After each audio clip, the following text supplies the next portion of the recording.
All right, we got a trade here. Let's Yeah, we do. I was wondering if you saw that. Oh man. Okay. Let me let's see if we can pull this up. So it looks like the Jags are going to move up.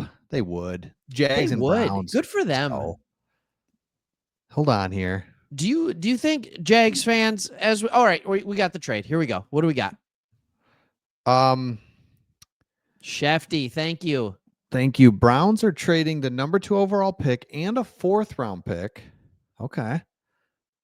To go They're going to go 3 spots back, but the Jags are coming up 3 spots. Yep. They're going to give away a second, a 4th, and next year's first. Whoa. That's a lot of capital right there. That's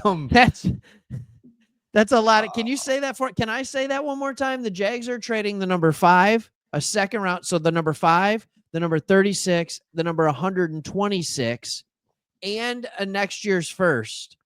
And they are getting back the number 2, the 104, and the 200. Huh. So this year they're in pretty good shape. I mean, they lose a second round, but then that next year one will come fast. But hey, not if they're good. That's right. Not if they're good. That's pick 27. And so like you gotta look at it that way, don't you? I mean, you gotta look at it that way of like, hey, that could be pick 27. Let's go there. And hey, I don't hate that. Sometimes trades are good for both teams. We always got to pick a winner and loser. I think that's a great move, depending on who they pick here in a second. But I think why not? It's got to be. We'll see who it is, but I don't hate that for the Browns either. But yeah, for the Jags, it's like let's. So I mean, it's got to either be Hunter or Carter, right? They wouldn't. I mean, they have no reason to go get Shedeur, nothing like that. I mean, it's got to be Hunter. It's got to be Hunter. I mean, new head coach in Cohen. He wants an offense and defensive weapon. It's got to be Hunter. Do you think Hunter, if it's him, we can talk about it in a second if it's him, but yep. He's interesting. But Abdul Carter, because they kind of missed on the Walker. They didn't miss on him, but I don't think so. Yeah, I think he. I mean, he had double-digit sacks each of the last couple years or something like that. He's a good player. He's a good edge player. He's good to go. It's got to be him. Okay. So. Goodell's walking up. Let's see what happens. Let's just see what this is. It's gotta be. It's gotta be. All right. You call it out. Okay. With the second pick, they're taking Travis Hunter. Yep. Yep. All right. What do you think of this one, Chris? Give me your thoughts. They gave up a lot, but it's a guy who can play 2 positions. He's a wide receiver and a corner. You can't play, Iron Man football in the NFL, but he's the one who seems to say, I want to give it a shot. Yeah, and that's what I can't decide. I can't figure out is the chatter on his side of things. Like he thinks he can do everything, and doesn't everyone think that, right? Like yep. I'll play. So I understand where he thinks that, and it's like I think you can. So, but I just don't know NFL. There's a reason why nobody, literally, you can think of 2 or 3 players in the history that really kind of played both ways a little bit. So I don't know what to make of it. What do you make? Well, I'm sorry to just throw it back to you because I don't know. Part of me is excited and think, yeah, dude, this guy, let's go. 2nd overall pick, play both ways. But part of me is like, there's got to be a reason why it just doesn't happen. I don't know. I don't know. I don't know how you do it. You get hurt. Like, I mean, think about it. How many wide receivers go an entire season without getting hurt? Right? Yeah. How many cornerbacks go an entire season without getting hurt? So how can you play wide receiver and corner and not get hurt? Now, he didn't in college. I understand that. And this is interesting to me. I think what this is you move up to number 2. I think you play him as a corner. I do. I think you play him as a corner, and then you play him about 40% of the snaps at wide receiver. Okay. That just makes sense to me.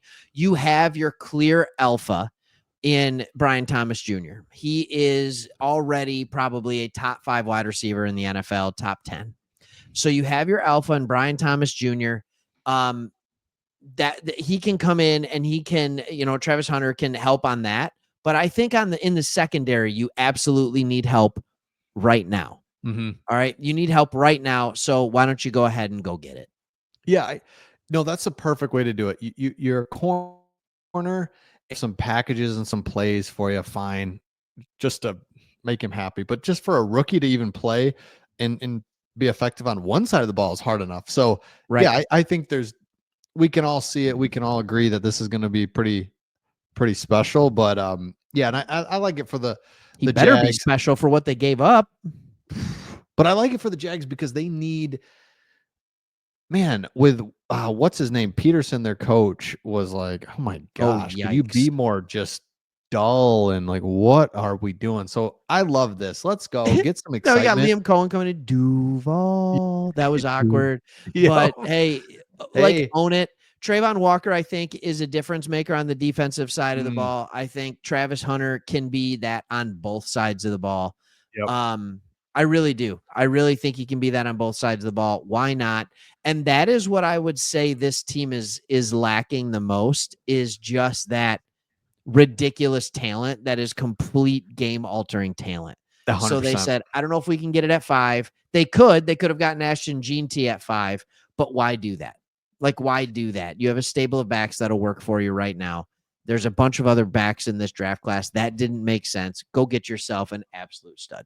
Yeah, you need, being Lions fans, we've seen what it looks like when you have an outlier. In Jahmyr Gibbs, Amon-Ra St. Brown, and thankfully, unfortunately, and that's why the Lions have been so good, is they've got 7 outliers, and so yes, you gotta get these guys. I'm all for it. Yes, do you build the trenches?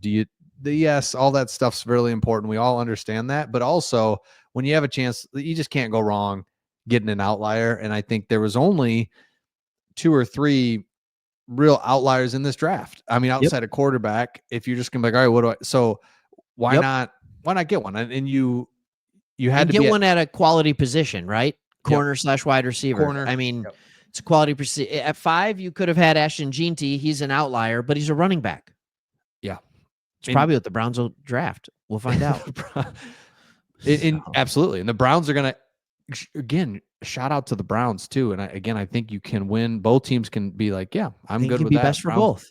Pick up a lot, and they get a 2nd round pick, and they need to reset their whole franchise. And this isn't a Browns video, but the Jags, I mean, come on. No, I agree. You can, but I'm going to emphasize what you said. You can win on both sides of the trade. The Jags needed star power. They got that. The Browns are salary cap strapped, and they needed more picks. Yep. And they got that. So both teams, I think, win this trade. We'll find out what the Browns do with it. But you got a player that could be one of the most special things the NFL has seen for the next 10 years.